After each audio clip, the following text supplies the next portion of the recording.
avec notre beau consultant Frédéric Cachia. Bonjour Frédéric. Bonjour Damien. On parle de comètes, Frédéric, mais on peut faire le rapprochement avec les étoiles filantes, les Lyrides. Alors, c'est quoi un peu tout ça là? Parce que comètes, étoiles filantes, Lyrides... Alors, quand on parle de Lyride, on parle d'un essaim d'étoiles filantes. Alors, les étoiles filantes, qu'est-ce qu'une étoile filante? C'est ça qu'il faut se poser comme question en premier. Donc, les comètes, comme je vous l'ai expliqué, ce sont de grosses bouches de neige sale qui se rapprochent au Soleil. En se rapprochant du Soleil, eh ben, elles vont fondre. Sauf que dans l'espace, la glace ne se transforme pas sous forme liquide, mais sous forme gazeuse. Chaque année, les comètes laissent derrière elles des traînées qui peuvent faire des milliers de kilomètres. Chaque année, la Terre va passer dans la chevelure de la comète, son passage près du Soleil. Et cette comète va libérer des microparticules. Et ces microparticules qui ne font pas 1 mm de diamètre, ce sont les étoiles filantes.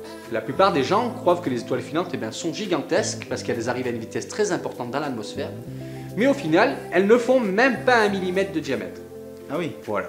Mais quand elles passent dans l'atmosphère, ça fait quand même des traînées aussi ou pas? Alors exactement, on distingue bien une traînée, sauf que ce petit grain de poussière qui descend à une vitesse très importante, on a l'impression d'avoir une grosse boule de feu, mais la plupart du temps, ces petits grains de poussière se désintègrent en arrivant dans l'atmosphère. Pour revenir un peu plus sur les Lyrides, les essaims d'étoiles filantes, c'est quoi? C'est un groupe d'étoiles filantes qui se suivent, c'est quoi? Donc quand on parle de Lyrides, chaque année au mois d'août, pour beaucoup de personnes, on connaît les Perséides. C'est un essaim d'étoiles filantes qui est assez important.